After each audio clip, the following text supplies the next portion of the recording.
AM 950, the progressive voice of Minnesota. It is the Matt McNeil Show, 952-946-6205, 952-946-6205.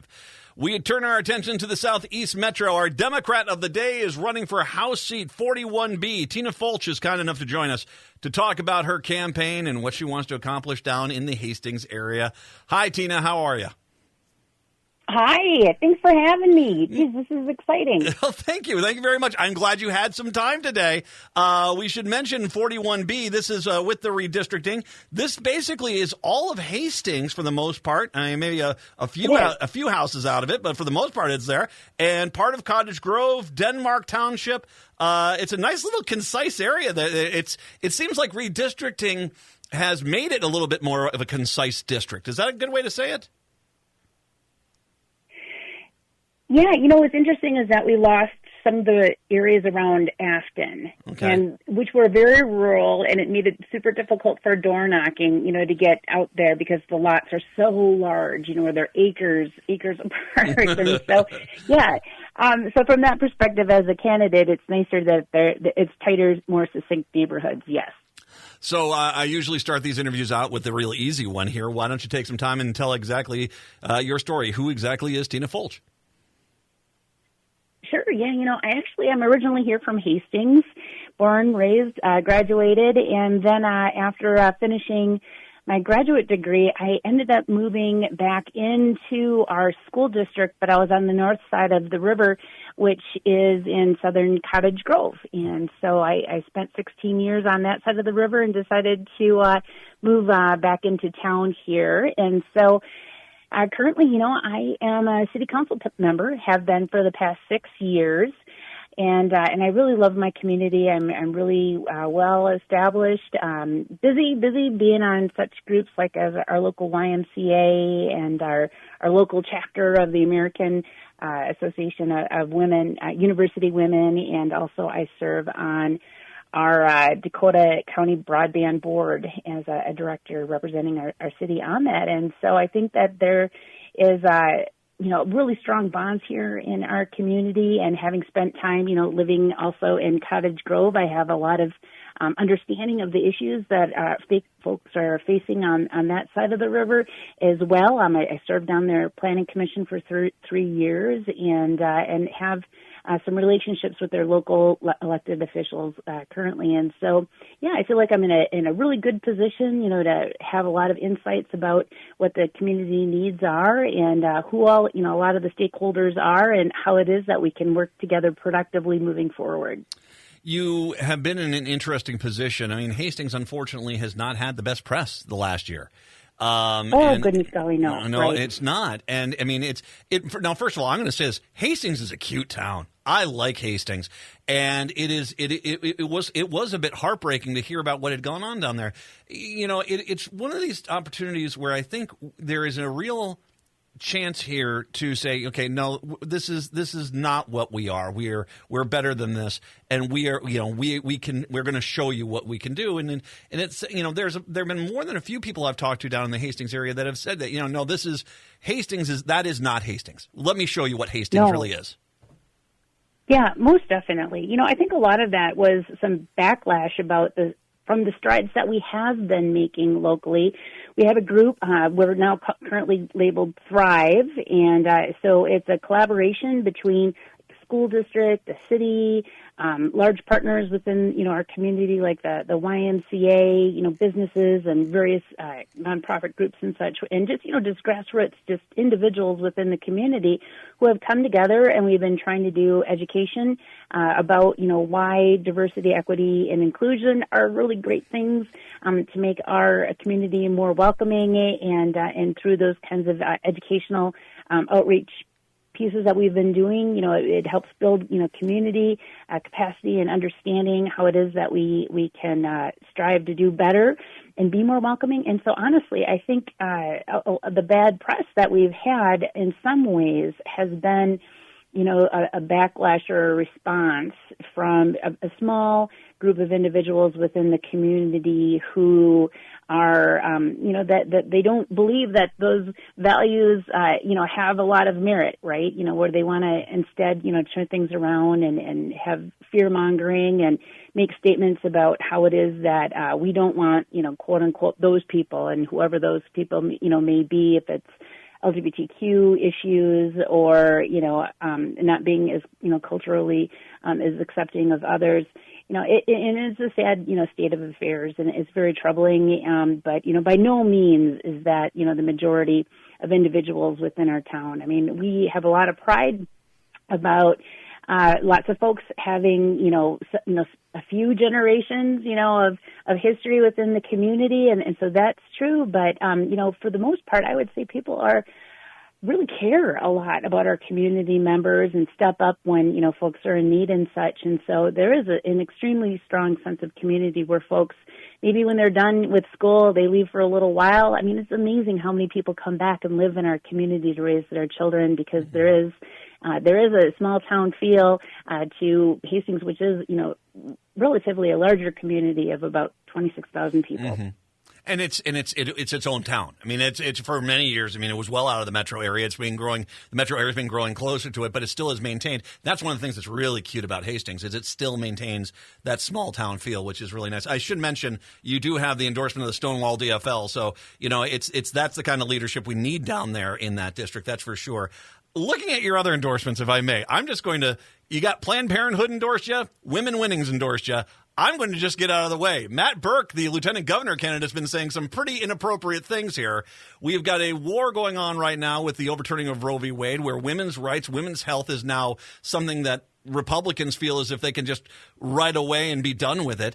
I'm going to let you talk about this and let you say what you have to say, because the reality is it's we can't have people losing rights. That's not a good thing in this country.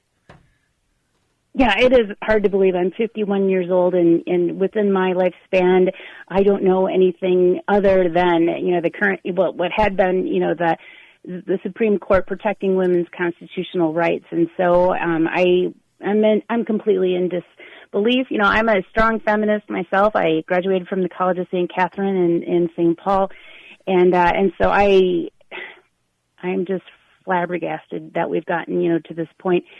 And those remarks that were made by the candidate running for lieutenant governor, I had heard them where he thought, that, geez, those women, why?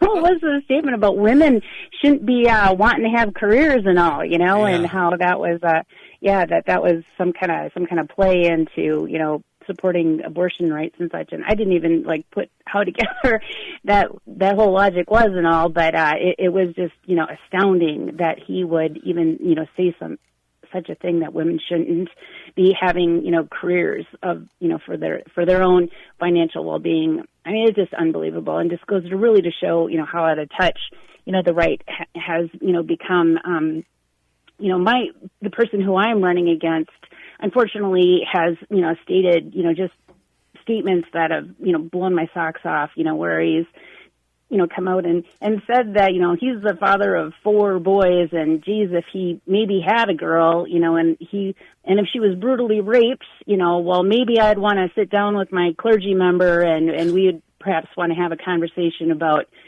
how to proceed if, she was, pregnant. And, and just the fact that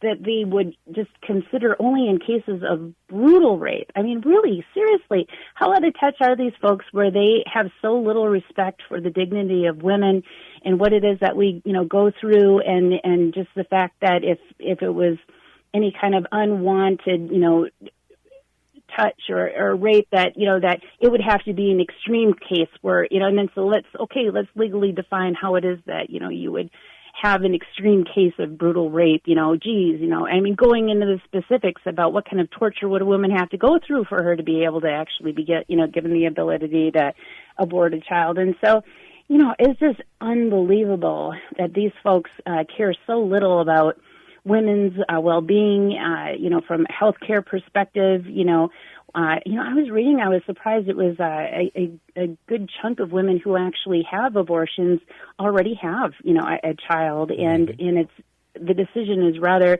a financial one where, the time isn't right for them. And so they're, proceeding, to make the healthcare decisions that they need to. And so, it is just astounding that we've gotten to this place where, individuals who are so narcissistic about their own value systems, that they feel so strongly that, and care so little about, the plight of women and how it is that, that having reproductive rights, how significant that is, and them being able to make, decisions not just about, their family planning but for their financial well-being, for the rest of their lives. Because, heck, the truth is, the majority of women who do have unwanted pregnancies and see it to term, they don't give those children up. They keep them because we're all human beings, and how can you not love the child that grows inside of you over time? And so then they're tied to, individuals who, for 18 years, financially and having to share custody with that child, most oftentimes. And so just the life that's being, that's put out in front of them, as a result of them not being able to have, a decision about their own, reproductive rights. And so it is a troubling time. And, by golly, that puts a lot of fire in my belly and makes me want to get out there on the doors and do all I can, to fight for women's rights and get elected to our legislature. Because, honestly, it's going to be the Minnesota legislature. It's going to be our governorship that's going to hold the line and keep it as women, so women do have this constitutional right within our state to abortion care. I'm going to say this. This is you, from your story there, and you're talking about your opponent talking about if his daughter was violently attacked, he'd go talk to the clergy. Just as me, as a dad, actually with two daughters, maybe you should talk to your daughter. How about that first before you go talk to the clergy? Maybe if your daughter was violently attacked, you might want to talk to her first and see how she's doing before you start going and allowing others. But that's just me. I heaven forbid, maybe you take care of the individual who is attacked. But that's just me. All right. I want to touch on another issue. You had mentioned this. I'm very glad Joe Biden, this new infrastructure bill, we've got money coming into the state for broadband. Hastings is a perfect template of why we need to fight for broadband. This is not some, up by Crane Lake on the northern border. This is a city by a large metro area. There are parts of the county, parts of the area out there that don't have good access to internet. This is something we're getting fixed right now. Talk a little bit about that, because we need that leadership, not just for, say, 41B, but for the entire state, that broadband is an important basic infrastructure element at this point. Oh, yes, most definitely. Yeah, Hastings is interesting that within the city limits that we do have fiber that's laid, but really it's just, confined to the city limits. And so the townships that surround our community, they do not have fiber, they don't have cable. And so, yes, it became quite evident, during the pandemic where and I'm sure all communities had, similar situations that are outside of, the core metro, where they had sections of their school district where kiddos didn't have internet, they didn't have fiber, they didn't have good connectivity to be able to, do their coursework. And then, furthermore, the business community is also saying that it's such a need for their employees to be able to have the ability to work from home, if need be, and be, connected. And so from the perspective of being able to support students and being able to, support businesses with, their employees and families being able to do what they need to do on the internet is extremely important. And so for me, I actually, if I was just wearing that city council member hat, I wouldn't have, bothered, to be within the broadband board because Hastings is well connected inside of the city limits. But geez, as a parent who's had two children, graduate, in the last couple of years from our high school, and just being so connected, to understanding, the needs of our school system, and having those conversations with our school board members and such, about how important it is for all of our rural areas to be connected. And so that's why I've stepped up. I've been serving, this is my 4th year on the Dakota Broadband Board, and I can tell you it has been extremely challenging. About a year and a half ago, we had some 3 key positions that are memberships.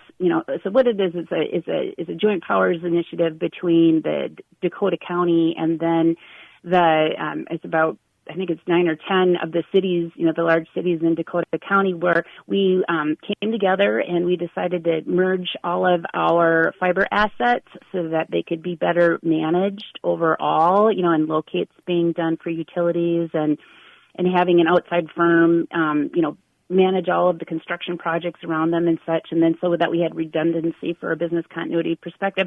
So that it was really an operational standpoint that we came together. But everyone who originally was on the group, when we began, we all fully understood the importance of making sure that we were striving forward to provide fiber connectivity to our residents, to our business sectors, that didn't currently have it. And that was a long-term goal. And so, unfortunately, about a year and a half ago, as I was beginning to say, is that we had 3 key individuals that came onto the board and who have to be Republican leaning because they have been against wholeheartedly even having the broadband board be in existence, and they've been fighting and I want to say weaseling their way into completely dissolving the group. And so they are our county board member, and then also 2 individuals from 2 of the key cities, Burnsville and Lakeville, who have they've destroyed the Dakota Broadband Board and all of the good that we could be doing for our community. It's currently beginning to dissolve because of a few key individuals who do not want to see fiber access as a goal and the government having any kind of coordination with the private sector and expanding the network to other parts of our county. And so it's very disheartening, and it really goes to show that folks should be super paying attention to who it is that they're electing to represent them, because, there's a lot of folks who do get elected and they're not there. They're not serving the needs of the greater good. They're serving an agenda of a small subset of whatever community, be it the corporations, the big cell phone companies, the big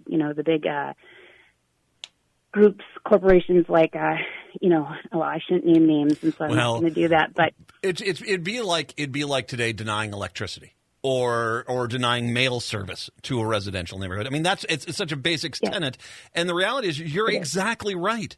If you don't pay attention to these things, you're going to get people in there that are going to have an agenda they're going to be like, no, we're not going to do this. And by the way, if the private sector was doing it correctly, the government wouldn't have to step in at this point. That's the problem. It's the fact that you guys, the private sector hasn't done it. And yet, so the argument is like, well, the private sector will do it. It's like, no, they're not. And that's just the case. I mean, it was, exactly. Tina, you and I could talk all day. You're a hoot. I like you. 41B, I want to get people down there. Once again, this is Hastings. This is a seat that the Republicans are going to throw everything in the kitchen sink at. The DFL can pick this seat up. It is a good seat. It's a good area, the metro area for the DFL. I want to drive people down to your campaign website so they can volunteer and donate. Tina, how do they do that? Where do they find your webpage? Oh, thanks for asking that question. Yes. So go to tinafolch.com. That's Tina, T-I-N-A, and then Folch is F-O-L-C-H. And then .com. And I actually am so proud of our website. I have the best webmaster a gal could ask for. We have lots of information on there. And so it's easy to find, the donate button, but then also to sign up for if you'd like to get involved in the campaign, be it, door knocking or doing lit drops, taking a yard sign, those kinds of activities. But really, I think you're totally right. This seat is flippable. It's been held by the Republicans for the past 40 years.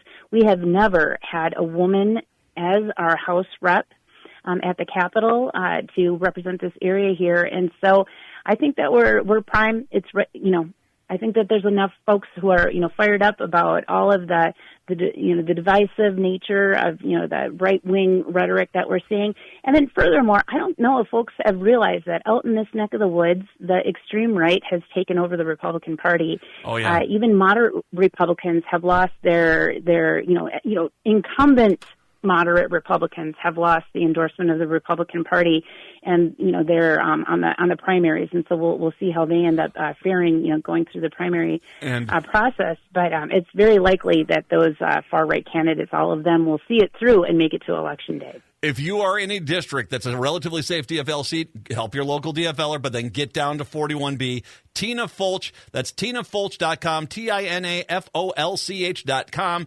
Tina, I really appreciate the time. Thanks for being the Democrat of the Day today, okay? Awesome. Thanks again. Hope you have a great day. Take care, everyone. All righty. We'll take a break, wrap up the show when we do return. It's the Matt McNeil Show on AM 950.